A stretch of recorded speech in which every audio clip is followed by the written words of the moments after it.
할렐루야. 네. 오늘 제목이 결국 다 잘 될 거다. 자, 옆 사람에게 결국 다 잘 될 겁니다. 잘 될 거다. 할렐루야. 있습니까? 네. 결국 다 잘 될 거다. 맞아요. 네, 우리 네 글자로 된 한자 수거가 아까 누가 말씀하셨는데 해피엔딩 그렇죠? 왠지 한자 수거 같아요. 느낌이. 그렇습니다. 다 잘 될 거다.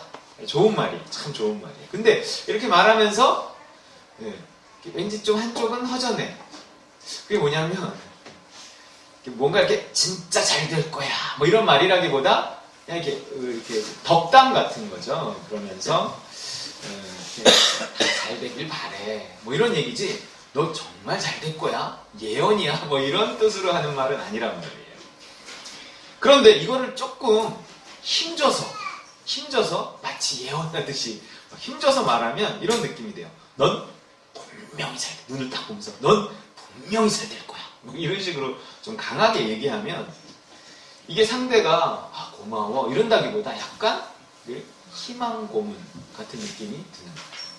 여러분 희망 고문 들어보셨나요? 네. 그 네이버 오픈 사전에 보면 이렇게 나와 있어요. 안 될 것을 알면서도 될 것 같다는 희망을 주어서 상대를 고통스럽게 하는 것. 이렇게 나와 있어요. 네. 그냥 다음엔 꼭 붙을 거야. 힘내서 다시 시작해보자. 이러면 뭐 덕담이고 위로고 그런데 다음엔 꼭 붙게 돼 있어. 진짜야. 다시 한번 해봐. 이러면 이게 고문이 될 수 있다는 거야. 아니 난 별로 자신 없는데 저 사람은 또 저렇게 말하니까 근데 자기가 어떻게 알아? 뭐 미래인데 뭐 어떻게 될 줄 알고 그런데 저렇게 말하는 걸 들으니까 왠지 또 내가 될 것 같기도 하고 이러니까 자꾸 포기하지 못하고 또 하고 막 이렇게 되는 거예요. 미래에 대한 어떤 근거 없는 장담은 상대에게 거짓된 희망을 품게 해서 결국 고통받게 할 수 있다는 것. 그게 희망 고문이라는 거예요. 그래서 희망 고문이라는 단어를 네이버에 검색해보면 그 밑에 연관 검색어가 딱 하나 떠요. 이거 뭐예요? 취업 포기. 연관 검색어예요. 취업 포기. 그래서 신문기사 제목도 이런 게 있어요. 취준생들의 고백. 취업은 희망 고문, 차라리 취업 포기. 그 지금 시대의 취업이라는 것이 안 되는 것도 아니에요. 물론 주변에서 취준생들 많이 보잖아요. 안 되는 것도 아니지만 되는 것도 아닌 너무 이렇게 바늘구멍이니까 차라리 헛된 희망을 포기하는 게 마음 편하겠다. 이러고 포기한답니다. 우리나라도 그렇지만 일본에는 이런 게 굉장히 심하다고. 그런 식으로 취업도 결혼도 자녀도 포기하는 거죠. 괜히 희망을 갖지만 그 희망이 이루어질 것 같지 않으니까. 근데 사람들은 자꾸 그 희망에 대해서 물어보니까 차라리 내가 그 희망을 갖지 않기로 하는 게 마음이 편하다는 거예요. 고문을 받느니 포기하자. 이런 거죠. 안타까운 겁니다. 자, 그렇다고 이런 현실을 내가 너무 잘 알아. 그래서 현실적인 조언을 한답시고 결국 안 될 거야. 현실을 직시하고 빨리 포기해. 뭐 이렇게 말해줄 수도 없잖아요. 요즘에는요. 된다고 해도 욕먹고 안 된다고 해도 욕먹습니다. 아프니까 젊음이다. 이랬더니 뭐라 그래요? 아니 아프면 환자지 왜 젊음이야. 이런다고요. 예전에는요. 교회에서도요. 다 잘 될 거야. 이러면 아멘 하고 실제로 잘 됐어요. 왜냐하면 그땐 정말 잘 되던 시절이었거든요. 돈도 벌고 취업도 되고 결혼도 하고 애도 잘 낳았어요. 시절이 그랬든 복받아 그랬든 어쨌든 잘 될 거라는 희망의 메시지가 교회 안에서 통하던 시절이 있었습니다. 하지만 지금은 그냥 희망 고문이에요. 교회 가면 잘 될 거라는 말을 듣고 희망을 갖는데 나와보면 잘 안 되고 안 풀려요. 시대가 그래요. 그러니까 별로 그 말이 이제는 듣고 싶지도 않다 이런 사람들도 있더라고요. 결국 헛된 희망을 가지다가 나중엔 희망만 포기하는 게 아니라 막 신앙도 포기하더라고요. 무조건적인 희망은 문제가 있습니다. 이 되고 안 되고를 확신 있게 말한다는 건 결국 이렇게 예언적인 성격을 가지는 거예요. 미래를 예견하는 건데 이건 미래에 갔다 와본 사람만이 할 수 있습니다. 그렇잖아요. 누가 타임머신을 타고 미래를 갔다 왔어요? 그게 누구예요? 그 누구예요? 우리들이에요. 우리들. 여러분 그거 아세요? 우리들이에요. 우리는 된다, 안 된다를 말할 수 있어요. 네, 정말 그렇습니다. 우리가 속해 있는 하나님의 나라는 아시죠? 세상 나라와 하나님의 나라가 겹쳐 있죠.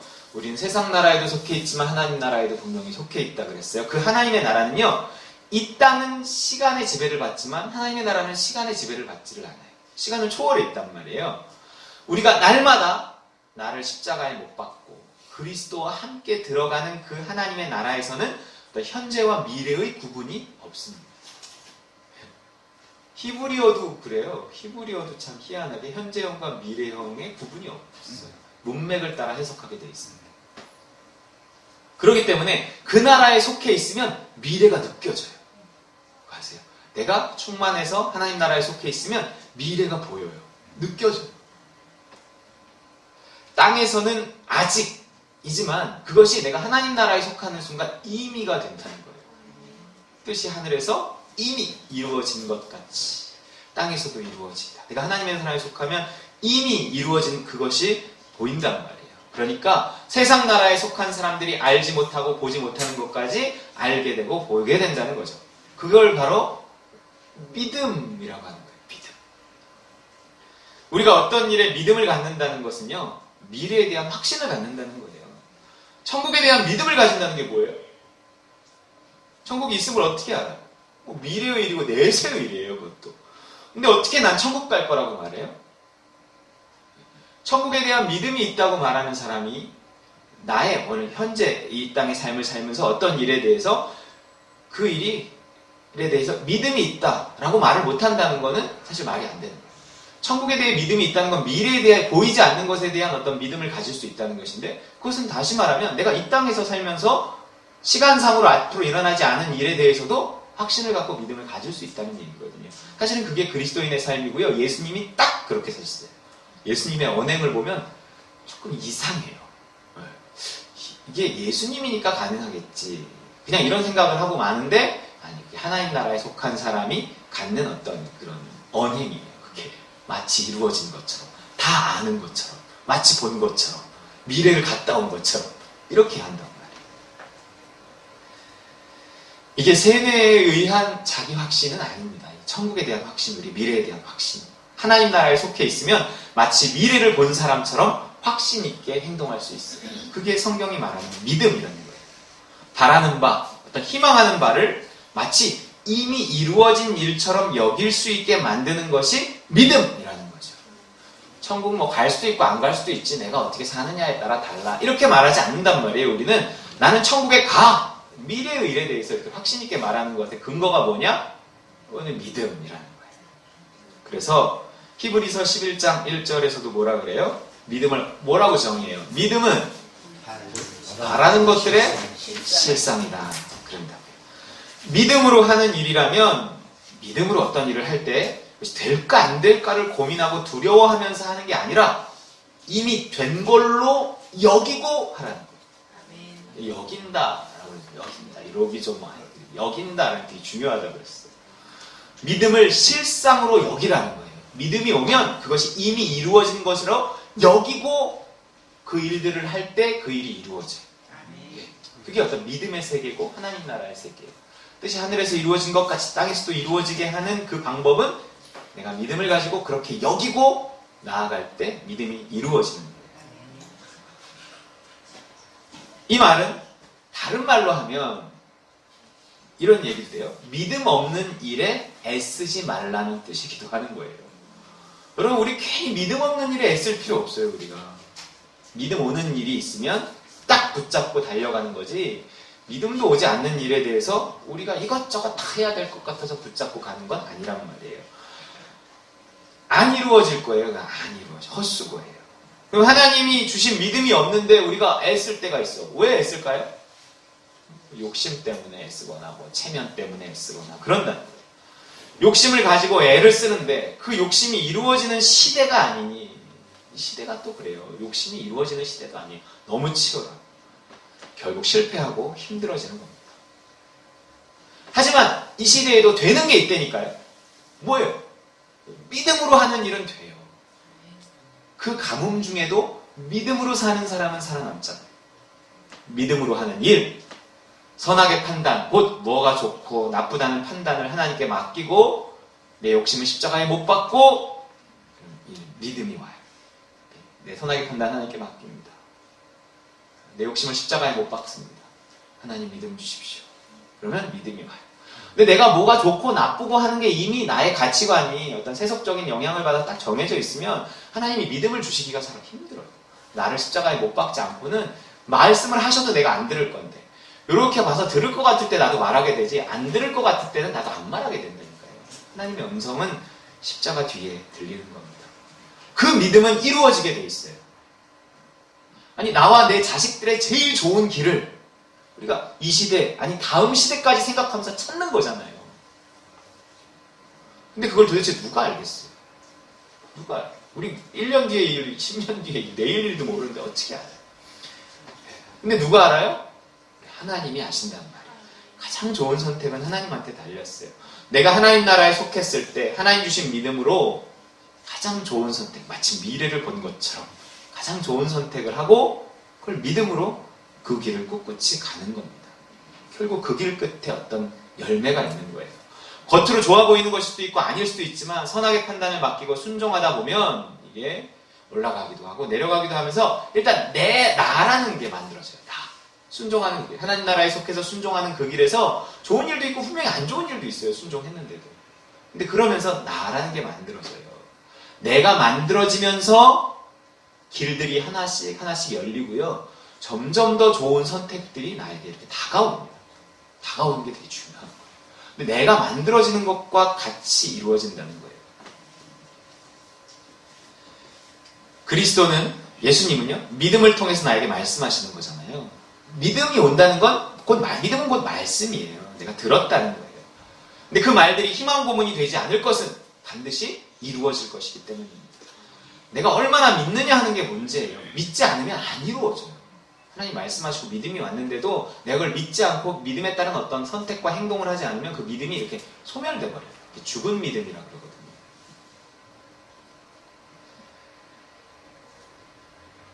그렇기 때문에 하루를 살면서도 그리스도는 나에게 끝없이 이렇게 믿음을 주시면서 희망을 갖게 하셔요. 그리고 그 희망은 반드시 이루어지는 겁니다. 내가 아멘으로 붙드는 한. 잘 될 거라고 말해주는 것도 필요하지만요. 이게 또 안 될 거라고 말해주는 것도 필요합니다. 물론 어떤 믿음으로. 우리는 그런 일을 할 수 있다니까요. 될 거다 안 될 거라는 거를 믿음으로 말해줄 수 있어요. 물론 당사자가 하나님과의 관계에서 그 확신을 갖는 게 가장 중요하고요. 왜냐하면 또 우리가 말해주면 잘못 말해줄 수도 있고요. 남의 일이기 때문에 또 확신이 안 오는 경우도 많이 있어요. 내가 정말 하나님 나라에 속해서 뭔가 보이고 느껴질 때는 해줄 수 있는 말이라는 거예요. 이게 될 일인지 안 될 일인지를 빨리 캐치해서 결단하는 것이 세월을 아끼는 길이라는 거죠. 내가 이거 투자한 게 있다 이렇게 생각하고 계속 놓지 못하고 질질 끌다가 나중에 정말 다 이렇게 안 되는 경우도 있거든요. 물론 그것이 안 되는 결론이 났더라도 믿음으로 시작했고 믿음으로 그 길을 갔다면 하나님이 그 안 됨을 통해서도 하실 일이 분명히 있기는 해요. 그러나 그렇지 않다 그러면 중간에라도 빨리 하나님께 묻고 믿음에 따른 결단을 하는 것이 세월을 아끼는 길이라는 거예요. 여러분 머리 써봐야 소용없습니다. 미래를 알 수 없어요. 매일 죽고 매일 부활하는 삶 속에서만 답이 있습니다. 부활에서 도달한 하나님 나라에서만 뭔가 보인다니까요. 믿음으로 보는 거예요, 우리는. 자, 이게 안 보이잖아요.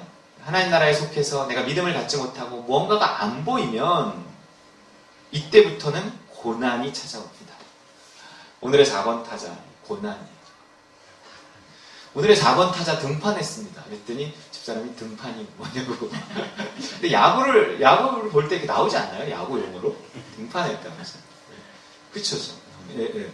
야구를 안 보는 사람이 낯설다 그래서 제가 빼겠습니다. 빼겠습니다. 오늘의 4번 타자 고난입니다. 고난.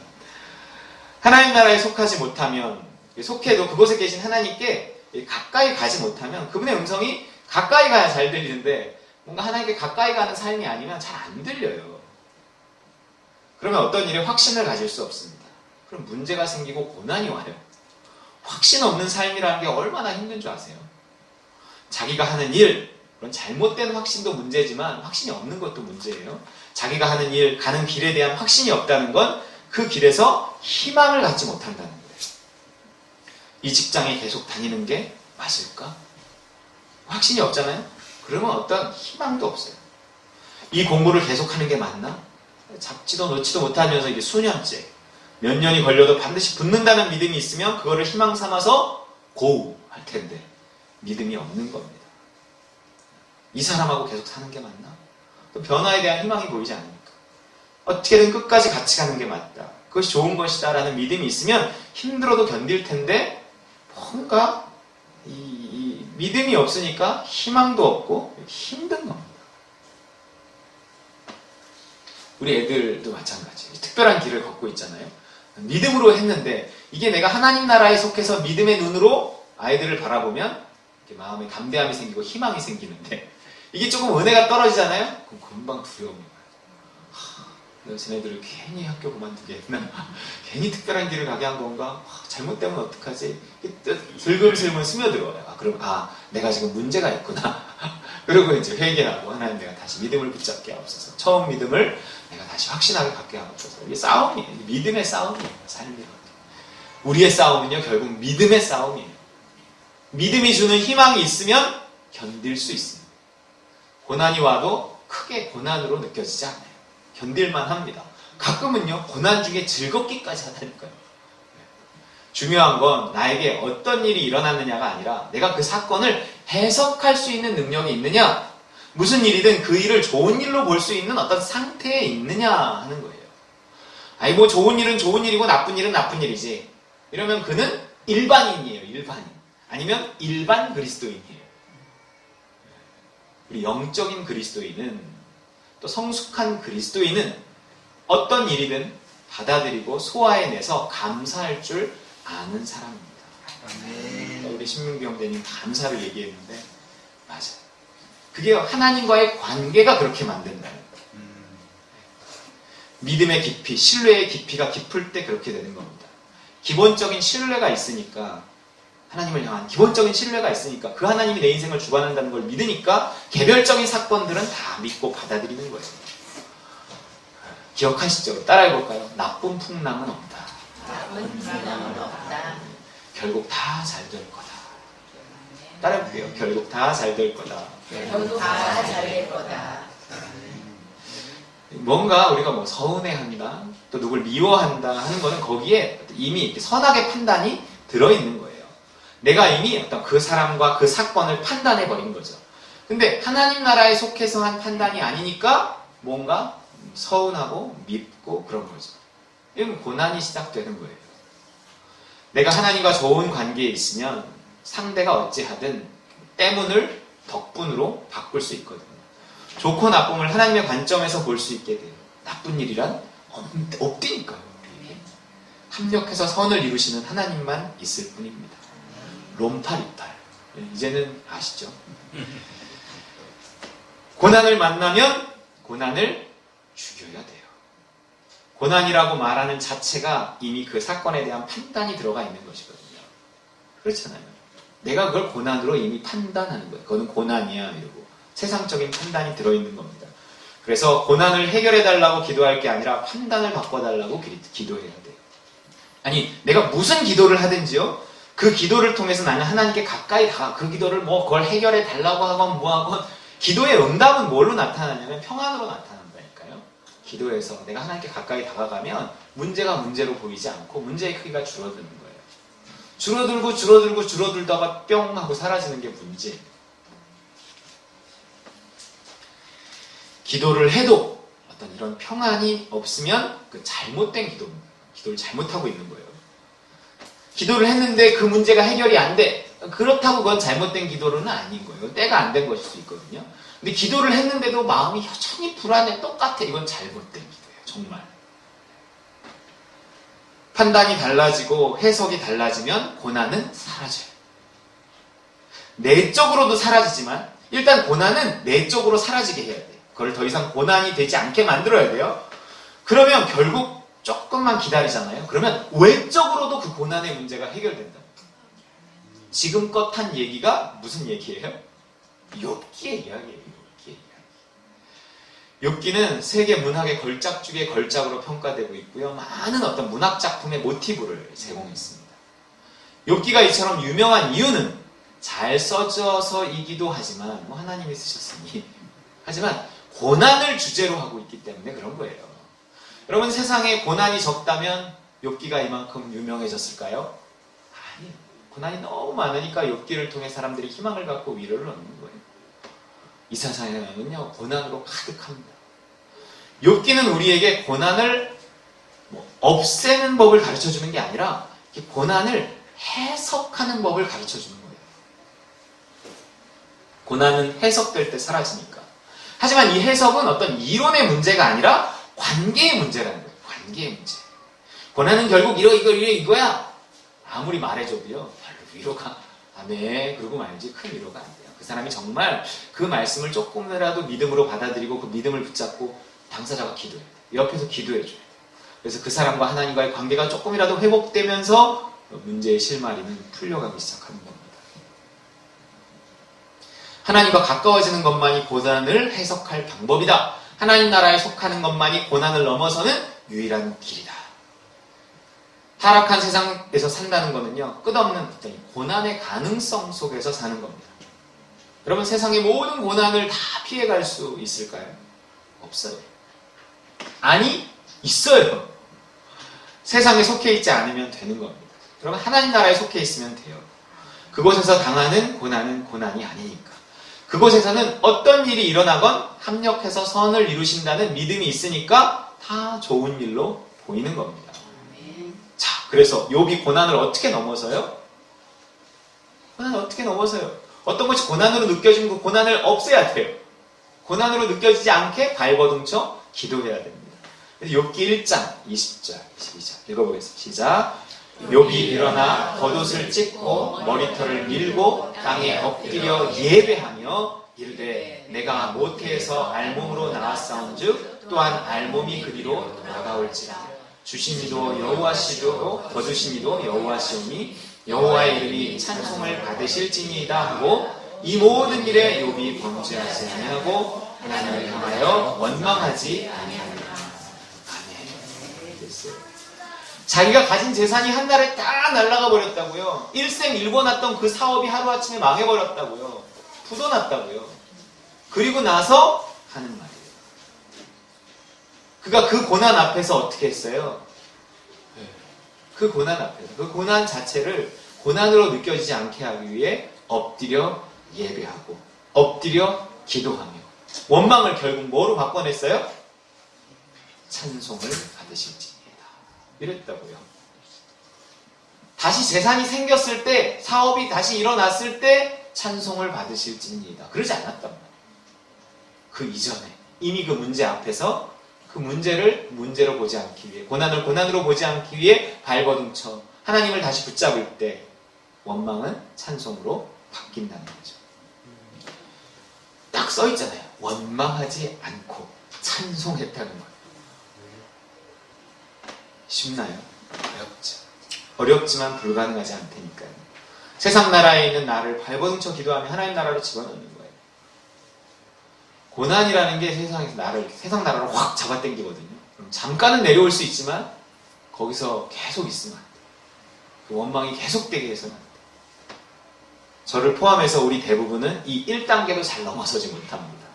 돈이거든요. 돈 문제거든요. 대부분 돈을 통해 내 수준이 드러나고 그냥 거기 멈춰버려요. 하나님을 원망하고 사랑을 원망합니다. 하지만 그는 예배하고 기도하며 원망을 넘어서고 고난을 해석해요.